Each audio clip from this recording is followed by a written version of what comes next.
Hello everybody, Jackie here. So, we have a new expansion coming out, Rastakhan's Rumble. We're going to be getting 135 new cards. So, like every expansion, I'm going to be I'm looking forward to doing lots of theory crafting. But first, I'm going to be reviewing all the cards. So I'm going to be talking about kind of my opinions on all the cards, what decks they could maybe fit into, whether it be meta decks or wacky decks. And yeah, just kind of my first impressions and how I feel about all the cards that have been revealed so far, and that I'm very much looking forward to playing. So yeah, without further ado, let's get stuck in. All right, Sulfuries. Its first card, we have a 6-mana epic warrior weapon. That's a 4/4. Overkill, you may attack again. So briefly, overkill is basically if you do more damage than you need to a minion and kill it, then the overkill effect takes place.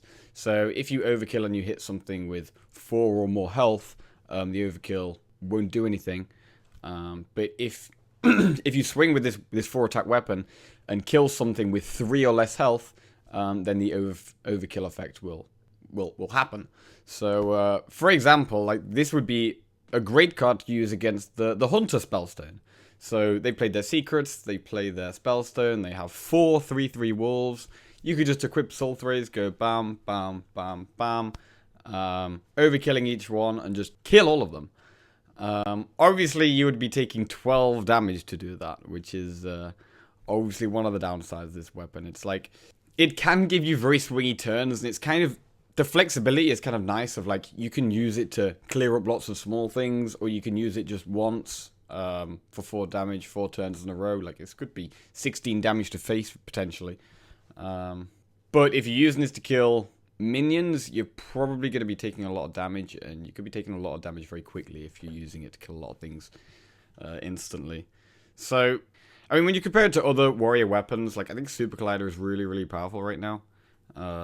So I'm not sure if it's as good as that, but like if this was going to fit in a deck, I think it would be more of a tempo deck so that you can potentially use it to go face as well. Like the flexibility of like smorking and clearing things could potentially make it useful. But yeah, would you play this in Control Warrior? I don't think so. Yeah, in Arena this could be really good, I think. Like weapons are always good in Arena. And the fact you can use it instantly or over time is benefit. Yeah, that's my favorite thing about this weapon is that you can kind of use the whole charger straight away or use it kind of a little bit at a time. And you can potentially do a lot of face damage with it. So the flexibility of this kind of, I think, makes it better than it looks. But yeah, it's going to be interesting to see if Overkill actually sees much play. Shark Fin Fan. A neutral 2-mana 2/2 pirate. After your hero attacks, summon a 1/1 pirate. So if you have a weapon equipped and, well, or your hero attacks, so you could use it with like the Druid hero power as well. But most of the time, really, you're going to be needing to have a weapon equipped. If you have a weapon equipped attack, it's a 2/2 that summons a 1/1, which is good for a 2-drop. Like, it's good stats for a 2-drop. Like, essentially 3/3 stats for 2 mana. It's a pirate, so it has pirate synergy. And if it doesn't die, then you could attack again with a weapon and create another 1/1 pirate. So it's not like it's just a 2/2 that summons a 1/1. I mean, it is really only a 2/2, but it has the potential to summon quite a few 1/1s if it gets ignored. But you're gonna have to be playing kind of a cheap weapon if you're using this card. Things like if you could maybe play like Even Rogue, and then you have a 2-mana 1/1 dagger. You can equip your dagger on turn 1, and then play Shark Fin Fan on turn 2. That is the kind of thing where this card could actually be potentially pretty good. There aren't really that many other. I mean, you could play like Candle Shot. Could be another way you use this card. But I think if this does see any play, I think Rogue is probably the most likely place. But yeah, not a bad card. At the same time, though, it's like it's one of these cards where it's not an absolutely insane 2-drop. You know what I mean? It's not like a totem golem type thing. It's like it's a fairly good 2-drop. But when you have playing in a meta where you have Keleseth, like Keleseth just kind of makes all fairly good 2-drops pretty irrelevant because Keleseth is just so much better. So you'd have to be playing a very specific deck to make this work, like with weapons and Gs.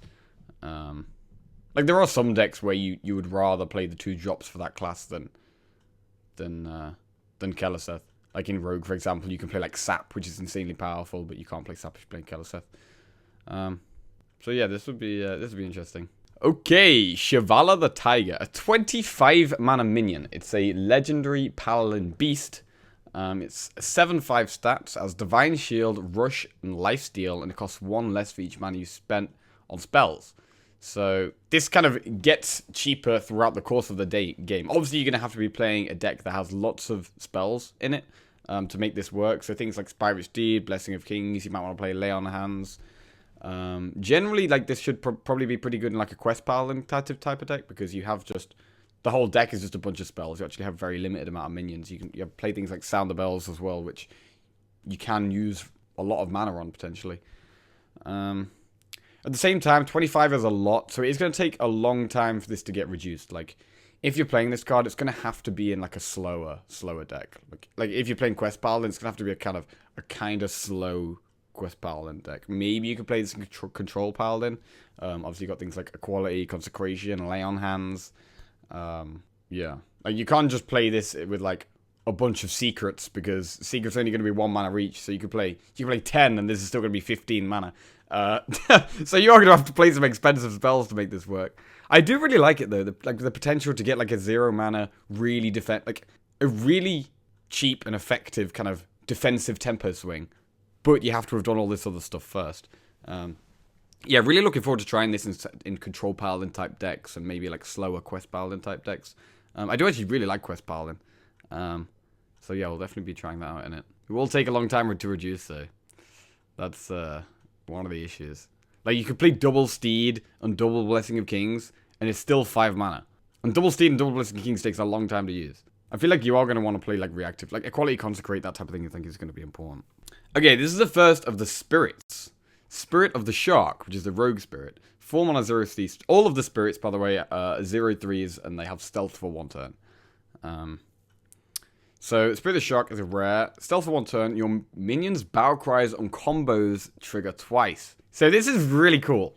There's a lot... Obviously, there's a load of battle cry minions in the game. And there's a lot of really powerful combo effects in Rogue as well. Things like SI7 Agent, Elven Minstrel. There's a lot of things you could potentially use this. But I've actually been playing Pogo Rogue recently. And this would be really cool in like a Pogo Rogue deck. But... in reality, there's, like, loads of rogue decks that this can fit into. Like, you can play this in kind of, like, Miracle-y rogue lists with things like Elven Minstrel and Faldori Strider. You can make Edwin even bigger. But, yeah, Pogo's actually the one I'm looking forward to the most.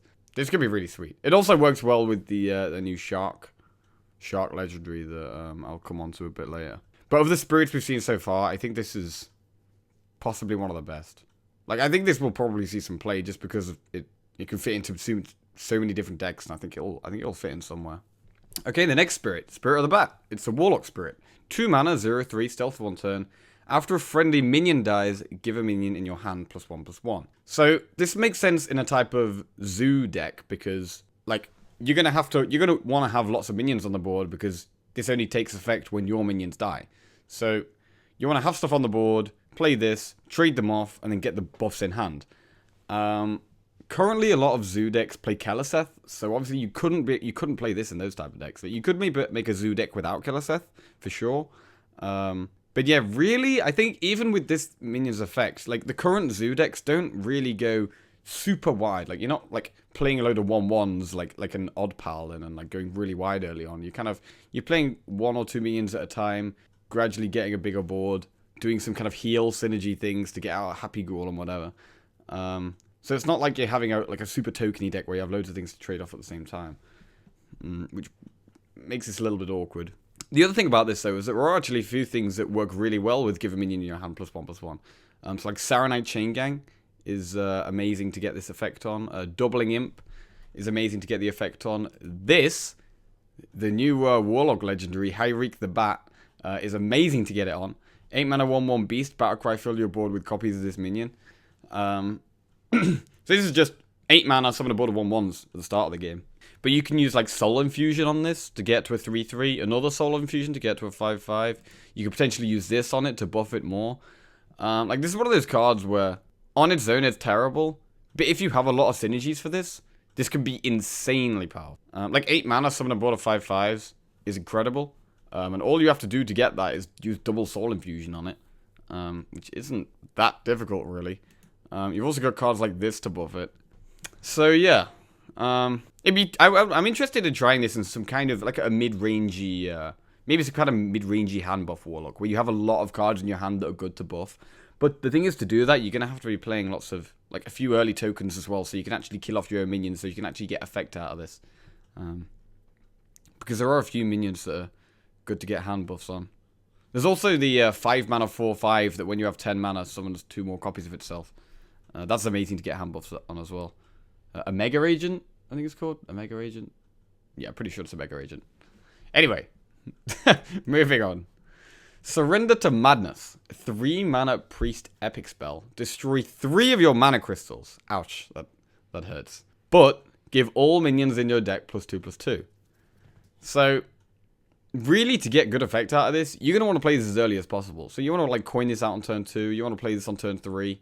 You want to play this as early as you can. And to actually make the most of it, you're going to want to play a lot of cheap minions in your deck. So like a lot of 1 and 2 drops. Because destroying 3 of your mana crystals is extremely painful. But you could use this, and the next turn, top deck Cleric, and then you have a 1 mana 3/5. Like you're gonna also to try to make this card work, you're also gonna want to play a lot of card draw. Because once you've played this card, you want to be able to like find all your strength is in your deck, right? Your hand is like just average, whatever you've got, and then your deck is just all these +2/+2 minions. So you just want to get as much card draw as you possibly can. Like if we are to make this card work, I like the idea of trying some kind of zoo type priest deck where you're just playing a load of cheap stuff and maybe some small spells like Circle of Healing, Powered Shield. Yeah, because everything having +2/+2 is kind of okay for a bit, but then if you're able to draw everything and play them all, then it can be really powerful. It's also an epic, so you can play 2 of this in your deck. Yeah, this is one of those cards that's going to be really fun to try, but whether it's actually going to work or not is like, probably not. But maybe we get some cards draw going, who knows. Okay, Immortal Prelate. I really like the look of this card. It's a 2 mana 1/3 epic Paladin minion. Death Rattle, shuffle this into your deck. It keeps any enchantments. So, another card that's perfect for a Quest Paladin deck. You use any buffs on this. It shuffles itself back into your deck. And then when you next draw it, it has the buff on it again. So say you play this on 2, then you coin Blessing of Kings on it. It becomes a 5/7. And then it dies, goes back into your deck. And then later on you can draw another 5/7. A 2 mana 5/7, which is insane. Another great thing about this is that it has synergy with Call to Arms. So, say you've used Blessing again, your 5/7 could shuffle back into your deck. You could then use Call to Arms to pull it back out, so you've got 2 other small minions, and you're pulling out your 5/7. Because one of the annoying things about this card is like, yes, you buff it, and then yes, you shuffle it back into your deck. But then what if you never draw it? It was just like a 2 mana 1/3 that was kind of like a 2 mana 1/3 is terrible.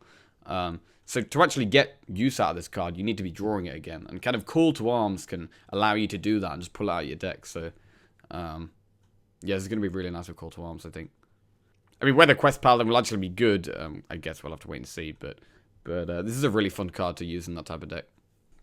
Right, this card is crazy. Void Contract, 8 mana Warlock spell, destroy half of each player's deck. This is nuts. I mean, when I saw this card, I was like, what's going on here? But one thing this can do is, if you're really, really determined to play like an anti-combo deck, then you can just play Void Contract. Turn 8, you destroy half your opponent's deck. You've probably destroyed some of their combo pieces. And so you probably just win. That's the kind of main use I can see for this card. Like, you're playing things like Gnome Ferratos in your deck as well, to kind of just get rid of their deck as fast as possible. I'll definitely try that type of deck, but whether that's actually going to be like a legit thing, I don't know. Like, against aggro, this card is absolutely useless. Because they kind of run out of cards eventually anyway. You don't really care about their deck. So, this might be one of those cards where it depends on the meta.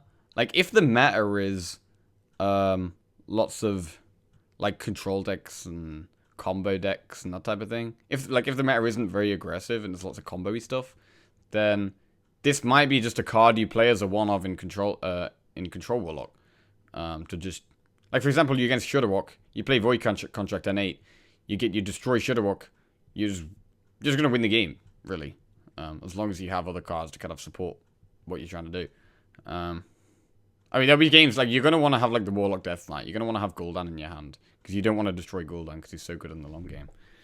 But yeah, it's one of those cards that looks so crazy, but because of the decks it can be good against, it might be like good enough as a one-of in Warlock decks, especially because you got live tap in Warlock. Like in Control Warlock decks, I feel like you can afford to play kind of like quirky cards as a one-off because you've got access to so much card draw.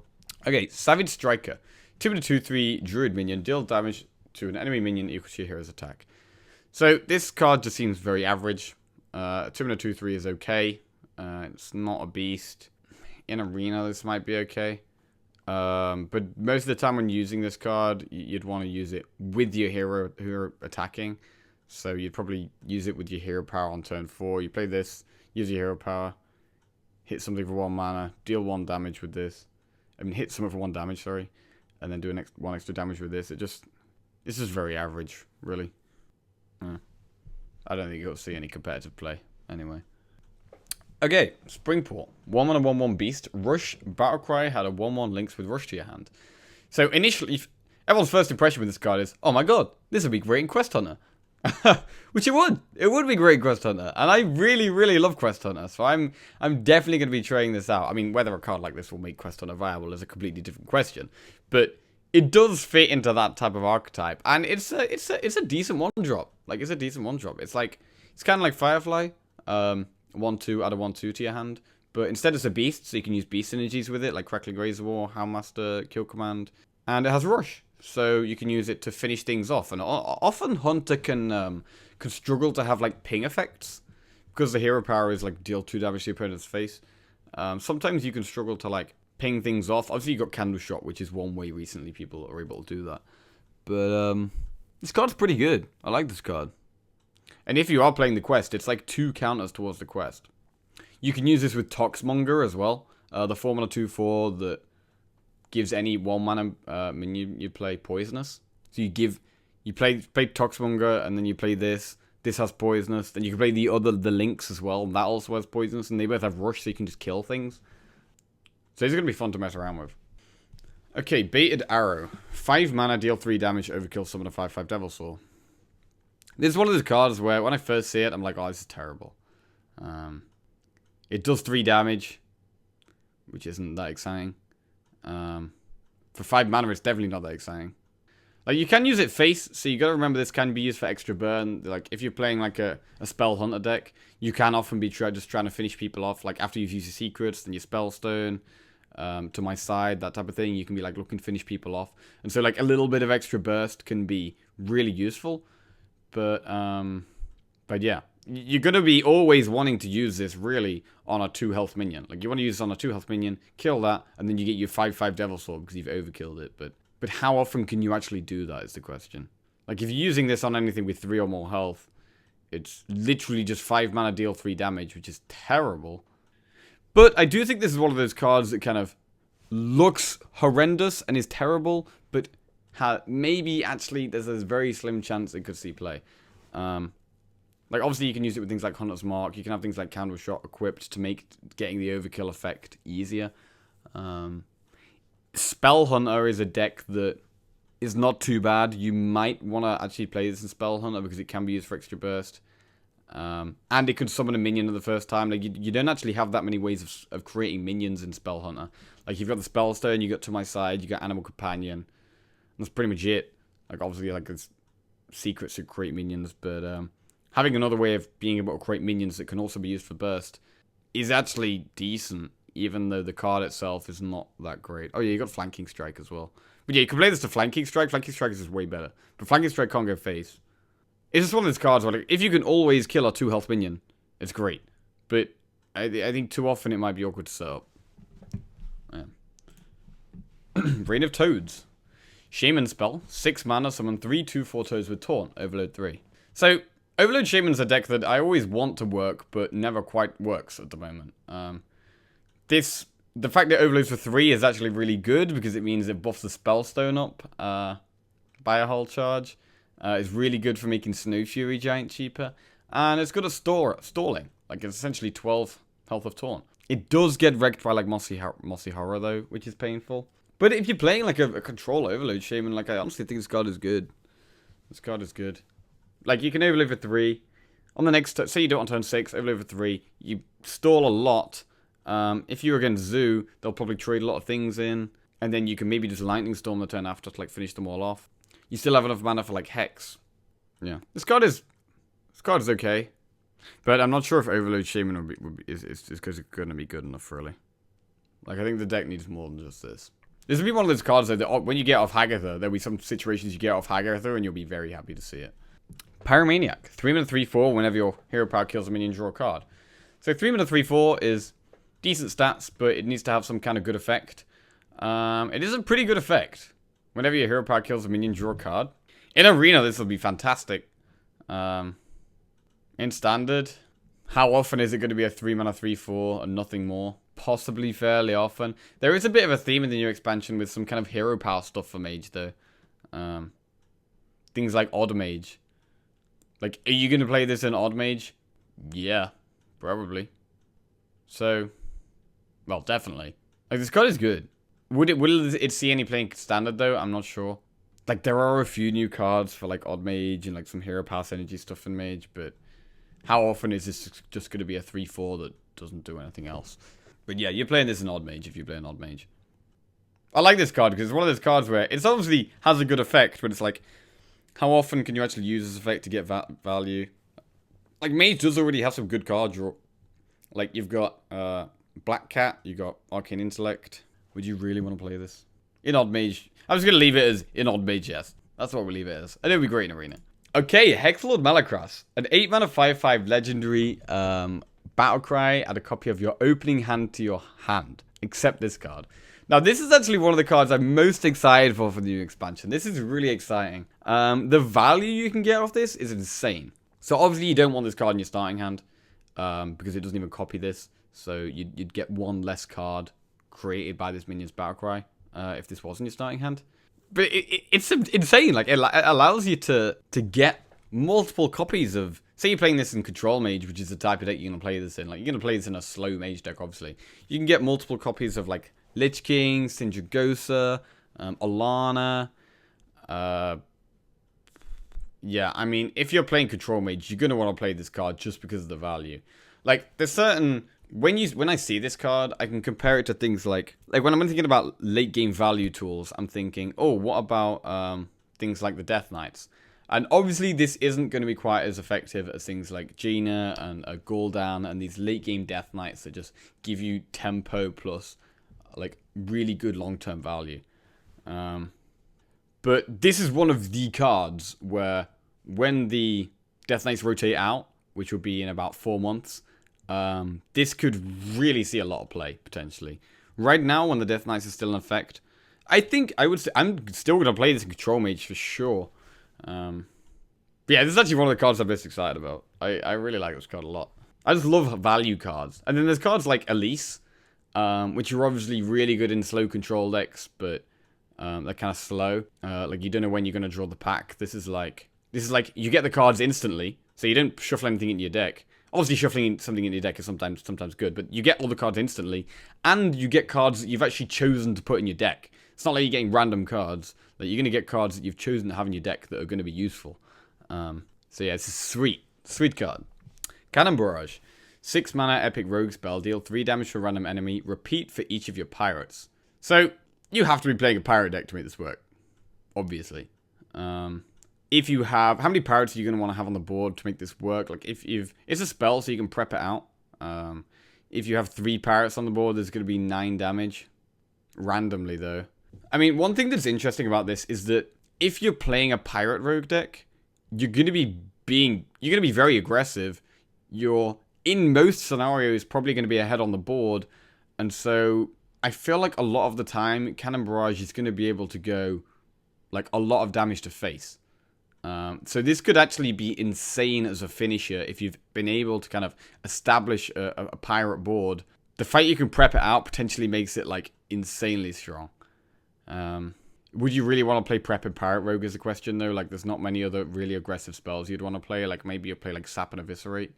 But I'm not sure exactly what other spells you'd want to use in a Pirate Rogue deck. Also, if you're playing Prep, you're going to want to draw more, have more card draw because you might run out of cards too quick and not be able to finish them off. But yeah, this could be potentially a lot of damage. And so you're going to want to be playing a lot of cheap pirates so you can kind of get them on the board easily. But yeah, it's such a risky card to play because if you've got no pirates on the board, it's just useless. Oh wait, I've just realized. It's repeat for each of your pirates. So it deals 3 damage to a random enemy. So if you have 3 pirates on the board, it's actually just 12 damage, right? Because it does 3 damage, and then it repeats for each pirate as well. So it actually does 12. Oh wow. Yeah, this could be scary. We're gonna have to kill them pirates, Twitch chat. We're gonna have to kill them pirates. Okay, timeout. 3 mana Paladin spell. Your hero is immune until your next turn. I don't think this is very good. You can obviously compare it to Ice Block, which makes you survive for 1 turn. But the great thing about Ice Block is that you can have it, you can play it whenever. It's always going to be equipped, and it's always going to stop that OTK turn. Whereas this card, you have to guess. Say you're against Mali Rogue or something, you have to guess when your opponent's about to wreck you, and then do this. Another thing about Mage is that Mage has a lot of good, like, reasons to buy 1 extra turn. So, like, you can buy 1 extra turn, and then you can burn your opponents to death with, like, Fireballs, Pyroblast, Frostbolt, that type of thing. Or you can complete your Mage quest and then OTK them. With Paladin, there's not much burn. The quest is completely different. It's just, there's, like, giving yourself immune is really not that beneficial, honestly, for Paladin. Like, there's just not really much reason. Also, you have lots of heal for Paladin, so it's like, you're not going to be on low health a lot of the time because you've got lots of taunts, lots of heals. Like, Mage has, like, barely any taunts, barely any heals. And so they're going to be on lower health a lot more of the time. Paladin's got lots of good taunts, lots of heals. I just don't think this card is useful enough. Ticket Scalper. 4 mana 5/3 pirate, overkill, draw 2 cards. So 4 mana 5/3 is not very good. Drawing 2 cards, however, is very good. So this is one of those cards where there's the new Rogue Legendary, which I haven't spoke about yet, but this could be really good with that because it pulls 3 pirates out your deck and gives them all rush, so you can play it for 8 mana, pull this out your deck, rush into something, overkill it, and get 2 cards, which would be really, really insane. Would you want to play this card on its own, though, in a Pirate Rogue deck? I think you maybe would. Because the overkill effect is so powerful, I think you would maybe want to play this card, even though it has not good stats. It's just so annoying if you play it and your opponent just kills it straight away, though. Another thing is that it kind of makes it harder for your opponent to play minions. Like, if you play this, your opponent's obviously only got a certain amount of options in their hand, a certain amount of things that they can do. Anything that's to do with playing a minion is going to be just scary because of this. Like, you could even play things like Cold Blood and get this up to 9 attack, and then it's way easier to get the overkill effect. So, I think that the potential of getting the overkill makes this card good. Heavy Metal. 6 mana warrior spell. It's a rare. Summon a random minion with cost equal to your armor. This just seems like okay to me. Like, I would much rather be playing just a recruit warrior deck that plays a 6 mana recruit a minion spell. This just seems random and not great. Like, there's so many... All mana costs, there's just always potential to get things that you don't really want. And I think that makes this not worth playing, because you're obviously going to be playing it in a defensive deck, because you're going to lead lots of armor. Okay, Belligerent Gnome. 2 mana 1/4 taunt, Battlecry if your opponent has 2 or more minions, gain +1 attack. So, a 2 mana 1/4 taunt is not great. A 2 mana 2/4 taunt is great. So, if there's a very... I mean, this is one of those cards where it's like, if there's a very aggressive meta, this card could be really good. If there's not a very aggressive meta, this card's going to be really bad. If there's lots of decks that flood the board, this card's going to be great. If there's not cards that decks that flood the board, this card's not going to be great. So it's a very meta-dependent card. But it obviously has the potential to be really good. A 2 mana 2/4 taunt is good. Maybe you'd play it in things like Priest, where you also have the option to, like, power shield and that type of thing. So that even if it doesn't get the +2 attack, you can still get benefit out of it with, like, Inner Fire and stuff. In Arena, this card's going to be good. That's all I really have to say about this card. Okay, Spirit of the Dead.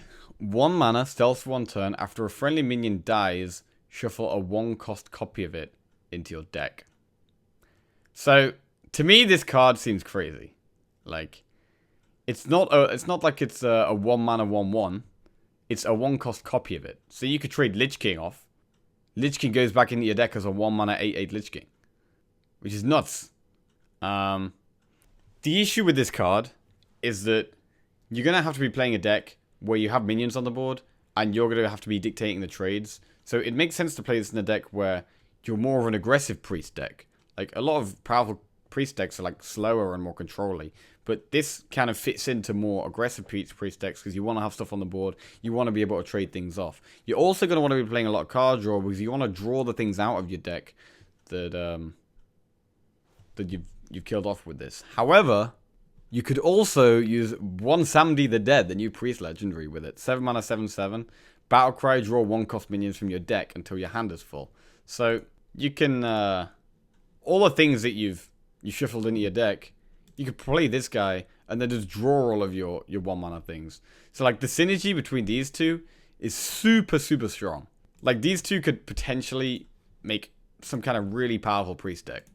The only issue, the main issue, is just getting this to shuffle stuff into your deck. Like, there's a lot of times where you're, like, making trades and you want to trade to keep your minions alive. Like, how often are you actually trading and you want your own minion to die? And getting this off with big things like Lich King is going to be kind of tricky. It's a lot easier to get this off with small minions. But then, well, why do you want to shuffle small minions into your deck? I don't know, this is one of those two cards where these two in synergy have such high potential, but there's just a little thing in the back of my head that's saying, like, oh, it's going to be so much harder to pull off than it looks. So, yeah. Well, we'll see, I guess. Okay, Ironhide Direhorn, 7 mana 7/7 Beast, Overkill, summon a 5/5 Ironhide run. In Constructed, this card is just going to be bad, not seeing any play.